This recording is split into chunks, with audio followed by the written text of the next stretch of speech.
क्या ईरान ने तैयार कर लिया है बख्तरबंद किला?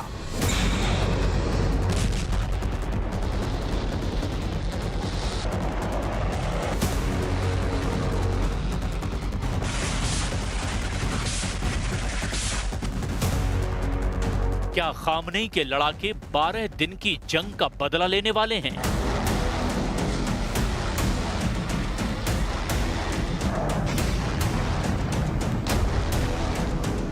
क्या ईरान अब इजराइल को सबक सिखाने वाला है?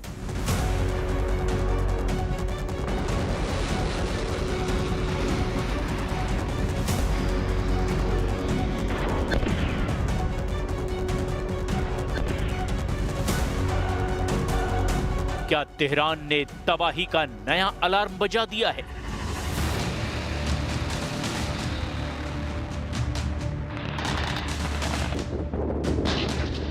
ये सवाल अतिशयोक्ति नहीं है, ना ही ये सवाल हवा में उठ रहे हैं।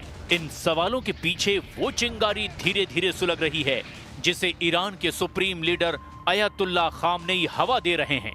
इन सवालों के पीछे एक ऐसा बवंडर उठ रहा है जो किसी भी वक्त ईरान के दुश्मनों के लिए चुनौती बन सकता है, क्योंकि 12 दिनों की जंग ने ईरान को एक ऐसा सबक दिया है जो अब इजराइल को बहुत भारी पड़ने वाला है।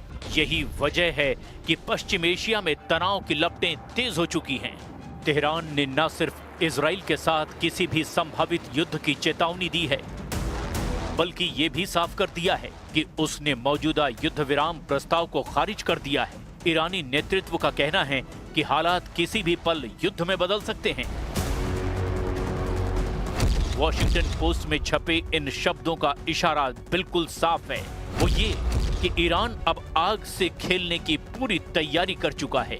ईरान ये तय कर चुका है कि दुश्मन के खिलाफ उसे कैसे बचना है, कैसे उसके किले को भेदना है, कैसे उसके एक हमले का करारा जवाब देना है।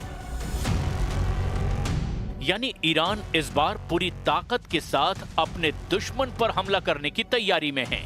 लेकिन सवाल ये उठता है कि आखिर ईरान ऐसा क्या कर रहा है कि अब उसका एक एक कदम इजराइल पर भारी पड़ने वाला है। ऐसा कौन सा तरीका ईरान इस्तेमाल करने वाला है जिसके जरिए इजराइल को जवाब दिया जाएगा?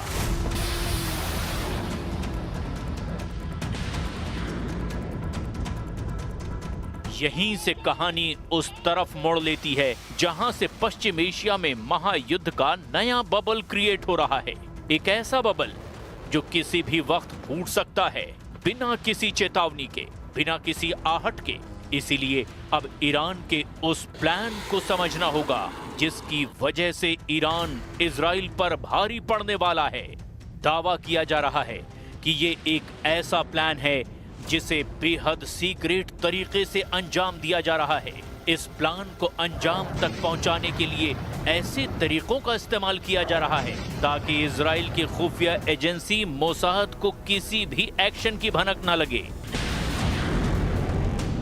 लेकिन सबसे पहले समझते हैं उस मिलिट्री ड्रिल की कहानी जिसे ईरान ने 12 दिनों तक चली जंग के बाद पहली बार अंजाम दिया।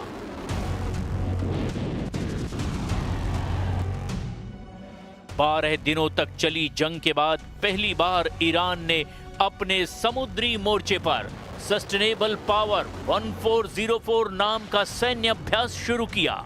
ये ड्रिल महज एक एक्सरसाइज नहीं बल्कि एक बड़े संदेश का हिस्सा है। फारस की खाड़ी से लेकर ओमान की खाड़ी और अरब सागर तक फैले इस युद्धाभ्यास में ईरान की नौसेना ने अपने सबसे घातक हथियारों का प्रदर्शन किया। ड्रिल में शामिल वॉरशिप ने लंबी दूरी की क्रूज मिसाइलें दागी जिसका लक्ष्य सैकड़ों किलोमीटर दूर समुद्र में तैनात नकली दुश्मन जहाज थे। साथ ही ड्रोन स्वार्मिंग टेक्नोलॉजी का इस्तेमाल करके दिखाया गया कि किस तरह से ईरान एक साथ कई फ्रंट पर दुश्मन को घेर सकता है। ईरानी नौसेना के प्रवक्ता का साफ कहना है, ये अभ्यास हमारी आत्मनिर्भरता और दुश्मन को हर हाल में जवाब देने की क्षमता को दिखाता है। इस ड्रिल के दौरान जो वीडियो सामने आ रहे हैं उसकी धमक पूरे पश्चिम एशिया में सुनाई दे रही है। ईरान के जंगी जहाज एक साथ क्रूज मिसाइलों की बौछार कर रहे हैं। ड्रोन दस्तों के जरिए आसमान में बना सुरक्षा कवच तैयार किया गया। ये तस्वीरें न केवल इजराइल बल्कि अमेरिका और खाड़ी देशों के लिए भी बहुत ज्यादा इंपॉर्टेंट हैं। सीधा संदेश है कि ईरान किसी भी संभावित युद्ध में समुद्र को अपनी ढाल और हथियार दोनों की तरह इस्तेमाल कर सकता है। इस अभ्यास का मकसद ये दिखाना है कि ईरान अब ओल्ड जनरेशन मिसाइलों पर निर्भर नहीं। 12 दिनों की जंग में जिन मिसाइलों से इजराइल के बड़े शहरों को हिलाया गया था, वो मिसाइलें तो दरअसल पुरानी थी, लेकिन अब ईरान के पास न्यू जनरेशन के मारक हथियार हैं।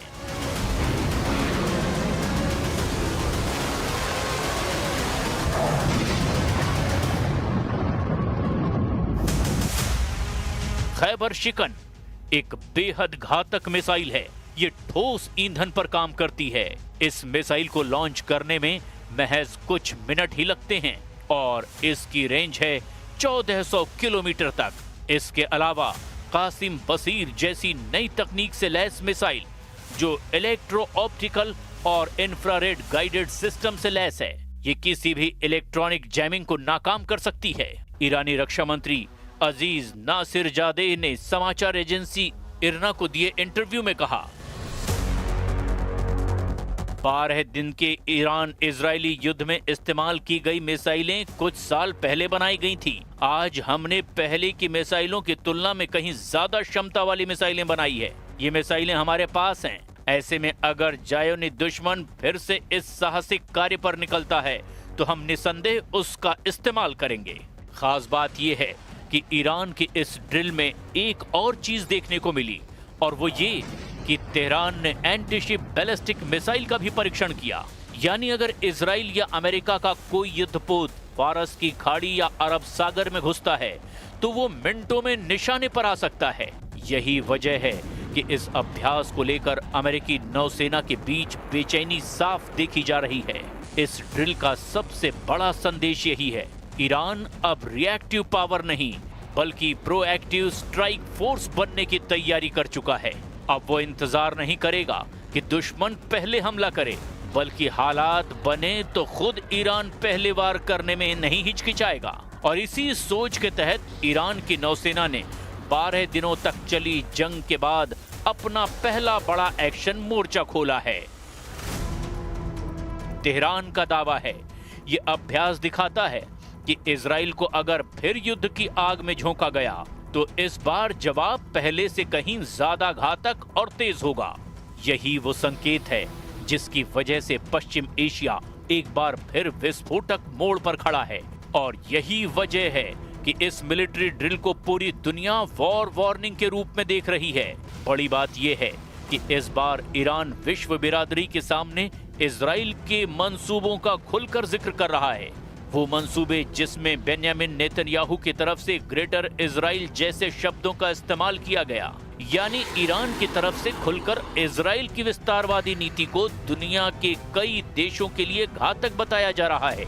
और ये कहा जा रहा है कि इजराइल पश्चिम एशिया को एक अंतहीन युद्ध की आग में झोंकना चाहता है।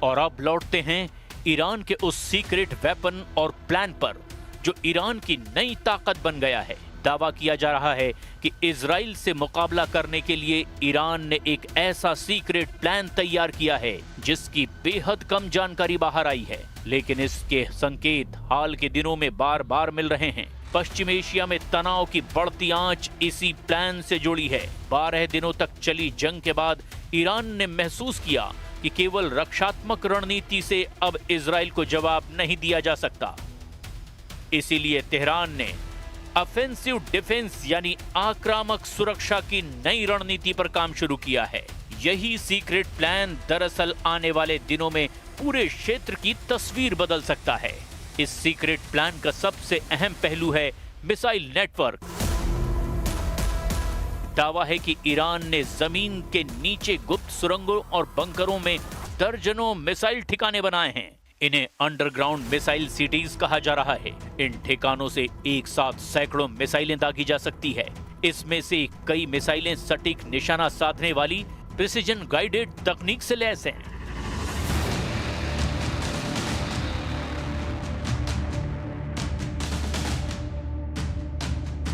यानी अगर युद्ध हुआ तो तेल अवीव से लेकर हाइफा तक के अहम ठिकाने मिनटों में निशाने पर आ सकते हैं। ईरान के इस सीक्रेट प्लान का दूसरा पहलू है ड्रोन वॉरफेयर। रिपोर्ट्स के मुताबिक ईरान ने पिछले कुछ महीनों में अपनी ड्रोन तकनीक को बहुत तेजी से अपग्रेड किया है। ड्रोन अब सिर्फ निगरानी के लिए नहीं बल्कि सीधे हमले के लिए भी सक्षम हैं। स्वार्म ड्रोन टेक्नोलॉजी के जरिए एक साथ दर्जनों ड्रोन किसी टारगेट पर धावा बोल सकते हैं।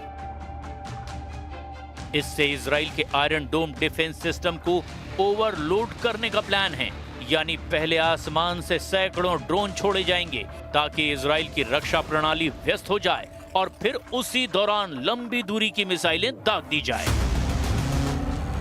इसी तरह ईरान के सीक्रेट प्लान का तीसरा और बेहद अहम पहलू है साइबर वार, यानी वो तकनीक जिसका इस्तेमाल इजराइल की तरफ से ईरान के खिलाफ वक्त वक्त पर किया जाता रहा है। लेकिन इस बार दावा किया जा रहा है कि ईरान के साइबर कमांड ने पिछले कुछ समय में कई और ट्रायल किए हैं। इजराइल की बिजली व्यवस्था, पानी सप्लाई और कम्युनिकेशन सिस्टम पर हमले की संभावना जताई जा रही है। साइबर अटैक के जरिए दुश्मन की कमर तोड़ना इस प्लान का बड़ा हिस्सा है।